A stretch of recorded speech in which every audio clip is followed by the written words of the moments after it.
My name is John. I'm 72 years old, and what I'm about to tell you might sound impossible, but every word is true.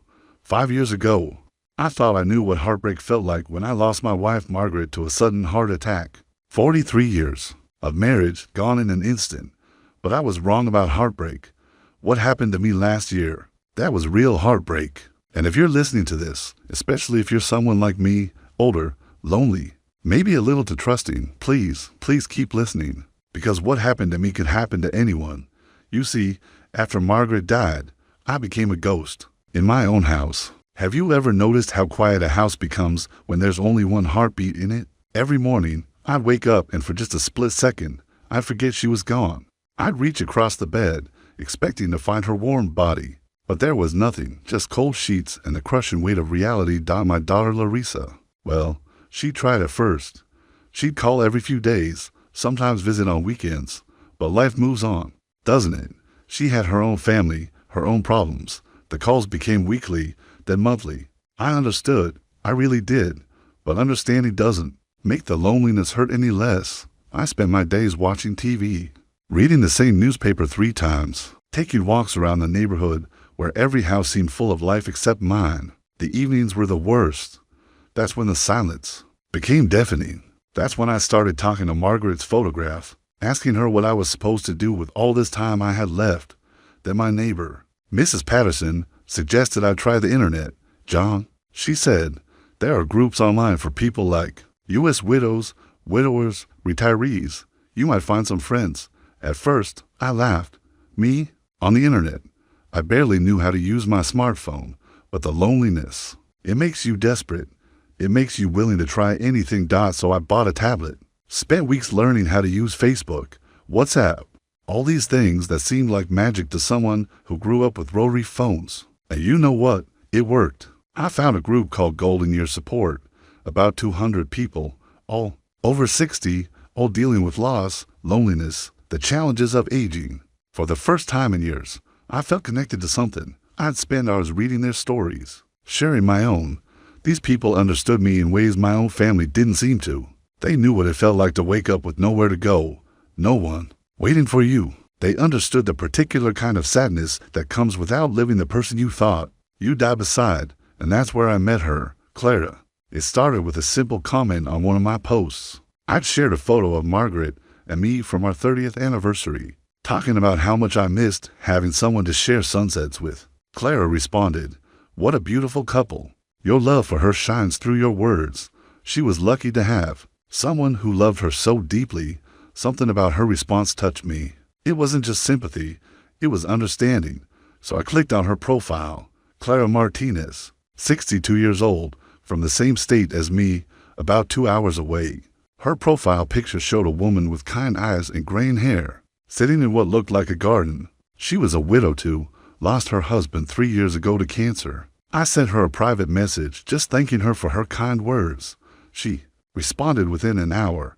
We started talking about loss, about loneliness, about how hard it is to rebuild your life when half of it disappears. She had this way of writing that made me feel like she truly understood, not just the words, but the feelings behind them. Our conversations became daily, then multiple times a day. Clara would send me good morning messages that made me actually look forward to waking up. She'd ask about my day, remember details from previous conversations, share stories about her late husband Roberto and how much she missed him. But here's the thing that should have been a red flag, though I didn't see it then. She never wanted to video chat. Always had an excuse. Her camera was broken. The internet connection at her place was too poor for video calls. She was self-conscious about how she looked since Roberto died. Every excuse seemed reasonable, even endearing. I thought she was just shy. After about a month of daily conversations, something shifted. Clara started saying things that made my heart race like I was a teenager again. "John, I feel like I've known you forever," she wrote one evening. "Sometimes I think souls find each other across time and space. I think we were meant to meet." Can you imagine, at 72 years old, feeling butterflies in your stomach again? Feeling like someone saw you, really saw you, for the first time in years? I started waking up excited to check my messages. I'd catch myself smiling at her photos, at her words. I felt alive again. She'd send me pictures, never selfies. Always photos that looked like they came from social media. Clara in a park, Clara at a coffee shop, Clara reading by a window. She was beautiful in that natural, understated way that comes with age and wisdom. When I told her she was beautiful, she'd respond with things like, "You make me feel beautiful." John, I haven't felt that way since Roberto died.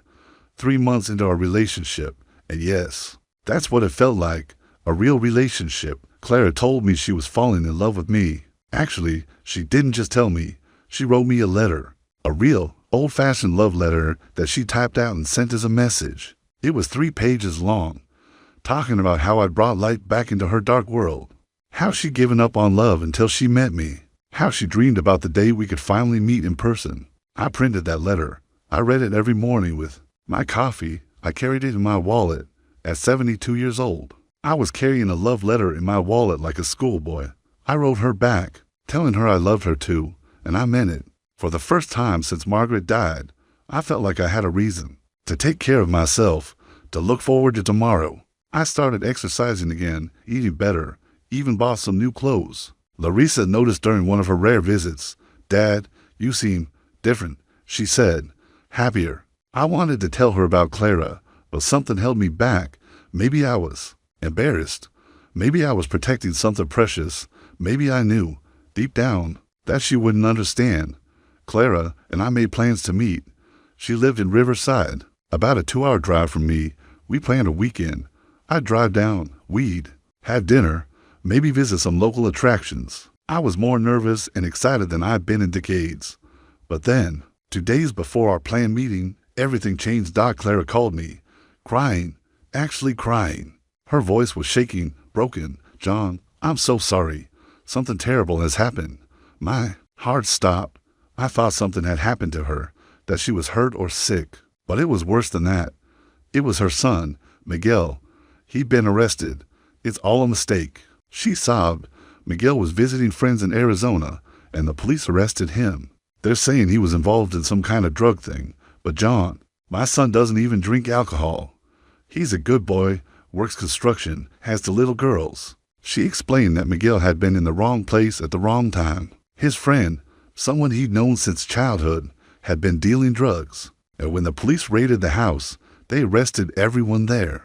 Miguel was being charged as an accessory. The public defender they gave him is useless, Clara cried. He says Miguel should just plead guilty, take a plea deal.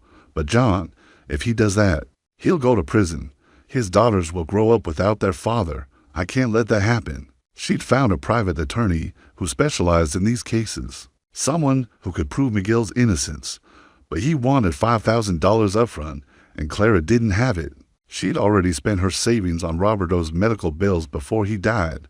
"I don't know what to do," she whispered. "I can't lose my son, John. He's all I have left." "What would you do?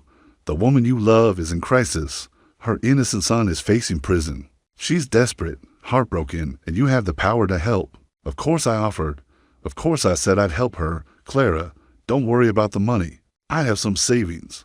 I'll transfer it to you tonight." The relief in her voice was overwhelming. "John, I can't ask you to do this. It's too much. You're not asking. I'm offering. We're going to get through this together." That night, I transferred $5,000 to the account she gave me. It was a significant chunk of my savings, but what's money compared to love, compared to helping the person who brought joy back into your life? Clara was so grateful. She called me her hero, her savior. She said she'd never forget what I'd done for her family. The attorney took the case immediately, but 2 weeks later, Clara called again. And this time she was even more upset. "John, I'm so sorry to bother you with this, but something else has happened with Miguel's case." The attorney had discovered that Miguel's situation was more complicated than they'd initially thought. The prosecution had additional evidence, fabricated evidence. Clara insisted, but evidence nonetheless to properly defend Miguel. They needed to hire a private investigator, file additional motions, maybe even bring in expert witnesses. "He says he needs another $8,000, Clara said, her voice barely a whisper. "John, I know I can't ask you for more money. You've already done so much. But I don't know where else to turn. My family, they don't have this kind of money. My friends, they think Miguel is guilty, but you know he's innocent," I said. "The Course I know. He's my son, but knowing and proving are different things, John. If we don't get this money, Miguel is going to prison for something he didn't do. His little girls are going to lose their father. I didn't have $8,000 in my checking account, but I had equity in my house. I had a retirement account I could borrow against. I had options. Give me a few days, I told her. I'll figure something out. I took out a loan against my retirement account. The penalties were significant, but what choice did I have? The woman I loved needed help. Her innocent son needed help. I transferred another $8,000. Clara was overwhelmed with gratitude. She sent me a video message, not a video call, just a recorded message, thanking me through tears. She looked exhausted, stressed, but so grateful. She promised that as soon as Miguel's case was resolved, she'd pay me back every penny. I love you so much, John, she said in that video. I don't know what I did to deserve someone like you in my life. For a few weeks, things seemed to be going well. Clara would update me on Miguel's case. The private investigator was finding evidence that supported Miguel's innocence. The attorney was confident they could get the charges dropped or at least reduced to something minor. But then came the third call. John, I'm so sorry. I'm so sorry. This time, Clara was barely coherent. Something had gone wrong with Miguel's case. The judge assigned to the case was apparently corrupt, taking bribes from the prosecution. The only way to ensure Miguel got a fair trial was to pay this judge directly. I know how this sounds, Clara said. I know it sounds crazy, but John, this is how the system works in some places. The attorney explained it to me. If we don't pay, Miguel will be convicted regardless. By the evidence, the amount this time was $15,000. I didn't have $15,000. I'd already borrowed against my retirement. I'd already dipped into my emergency savings, but I had things. I had Margaret's jewelry. I had some collectibles, some furniture, things I could sell. Clara, I need to think about this. This is a lot of money. I know, John, I know, and I hate myself for even asking. But what if it was your child? What if Larissa was facing prison for something she didn't do? Wouldn't you do anything to save her? She was right. Of course she was right. If it was Larissa, I'd sell everything. I owned out over the next week. I sold Margaret's engagement ring. I sold her pearl necklace, the one that had belonged to her grandmother. I sold my coin collection, some antique furniture, even my car. I bought a cheaper, older one to replace it. Larissa noticed during her next visit, Dad, where's Mom's jewelry box and what happened to the dining room set? I made up excuses. I said I was downsizing, getting rid of things I didn't need. But Larissa wasn't stupid. She could see something was wrong.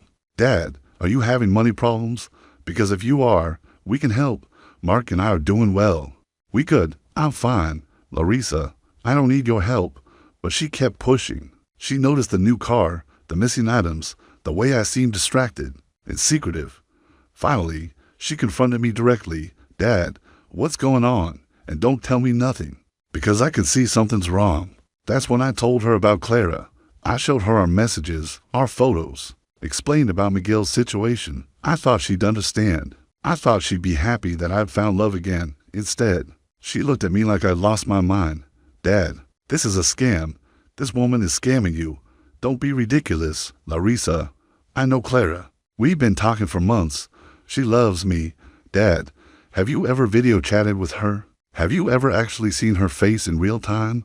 She's shy about her appearance. She's self-conscious. Dad, listen to yourself. You've sent this woman thousands of dollars for some story about her son being arrested, and you've never even seen her face. We had a terrible fight. I accused her of being jealous, of not wanting me to be happy. She accused me of being naive, of being taken advantage of. She threatened to call the police, to report Clara for fraud. If you do that, I told her, I'll never speak to you again. She left that day in tears. We didn't talk for 3 weeks. During those 3 weeks, Clara's messages became less frequent. She was stressed about Miguel's case. She said the situation was taking a toll on her health. She was having trouble sleeping, trouble eating. She felt guilty about taking my money, even though it was to save her son.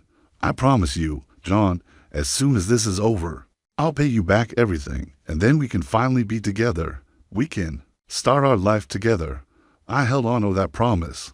I held on to the dream of our life together. Clara and I, traveling, maybe moving in together, being companions for each other in our golden years. It was a beautiful dream. Then, on a Tuesday morning in March, I woke up to check my messages like I did every morning. But there were no new messages from Clara. That was unusual. She always sent me a good morning message. I sent her a message asking if she was okay. No response.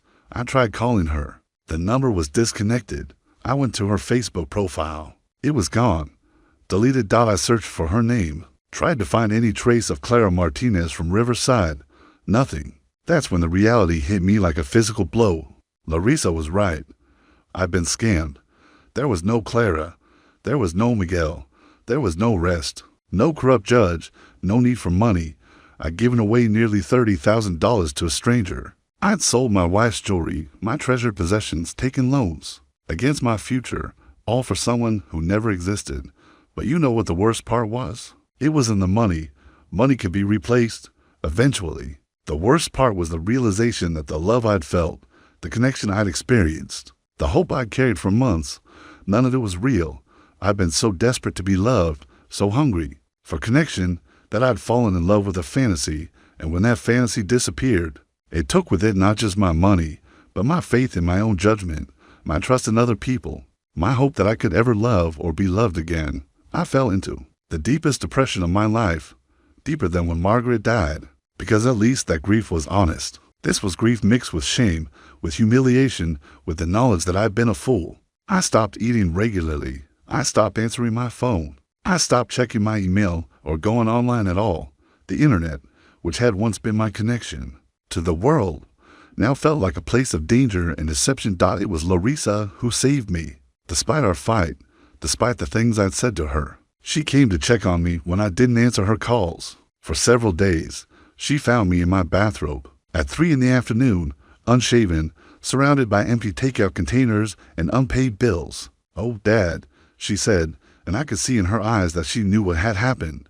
I broke down. I told her everything, about the money, about the lies, about how stupid I'd been. I expected her to say I told you so.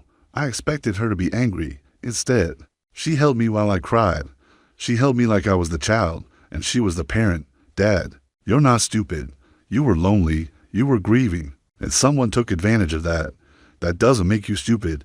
It makes them evil." Over the following weeks, Larissa helped me pick up the pieces. She helped me report the fraud to the police, though we all knew the chances of recovering. The money were slim. She helped me figure out my finances, create a budget that would work with my reduced savings.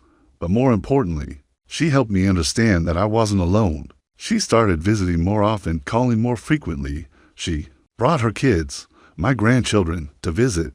She helped me see that I did have people who loved me, people who cared about me. Even if I'd been too wrapped up in my loneliness to notice, the scammer had taken my money. Yes, but in a strange way, losing that money led to something I lost. Long before Clara ever appeared in my life, a real relationship with my daughter. We started having dinner together once a week. She'd bring the kids over on weekends. We'd talk about Margaret, about memories, about the future. For the first time since Margaret died, I felt like I was part of a family again. I never got my money back. The police investigation went nowhere. The accounts the money was sent to were closed. The trail went cold. Clara was probably not even in the United States. These scams often operate from other countries, using stolen photos and fabricated identities. But I learned something important. The love I'd been searching for online, the connection I'd been desperate to find with a stranger, had been available to me all along. It was in my daughter's voice when she called. It was in my grandchildren's laughter when they visited. It was in the community I'd been part of for years, but had stopped seeing. When grief made me turn inward, I'm telling you this story not just as a warning, though I hope it serves as one. I'm telling you this because I want you to understand something. That took me 72 years and a devastating scam to learn. The people who truly love you are usually the ones who are already in your life. They might not send you romantic messages every day. They might not tell you you're their soulmate. But they're the ones who show up when you're broken. They're the ones who hold you when you cry. They're the ones who love you not because of some fantasy they've created, but because of who you really are, flaws and all. If you're lonely, if you're grieving, if you're vulnerable, please be careful. There are people out there who make a living preying on hearts like ours. They study loneliness like a science. They know exactly what to say, exactly how to make you feel special, exactly how to make you believe that this time, finally, someone truly understands you. But real love doesn't ask for money. Real love doesn't avoid video calls for months. Real love doesn't disappear when the bank account runs dry. Real love shows up. Real love stays. Real love sees you at your worst and chooses to love you anyway. I'm 72 years old, and I thought my story was over when Margaret died. I thought the best chapters of my life were behind me, but I was wrong. The chapter I'm writing now, with my daughter, with my grandchildren, with the friends I've reconnected with, this might be the most important chapter of all. Clara, whoever she really was, took my money, but she also taught me something valuable. I am still capable of love. I still have so much love to give. I just need to give it to the right people. And those right people, they were here all along. So if you're listening to this, you recognize yourself in my story. If you're lonely, if you're looking for connection, if you've been talking to someone online who seems too good to be true, please step back, look around you. The love you're searching for might be closer than you think. And if someone online asks you for money, no matter how convincing their story, no matter how much you care about them, remember this: love doesn't have a price tag. If they're asking you to pay for their love, it's not love at all. It's just business. And you deserve so much more than that. You deserve real love, the kind that shows up, the kind that stays, the kind that sees you for who you really are and chooses you anyway. That kind of love is worth waiting for. It's worth protecting, and it's worth more than all the money in the world. Don't let anyone convince you otherwise.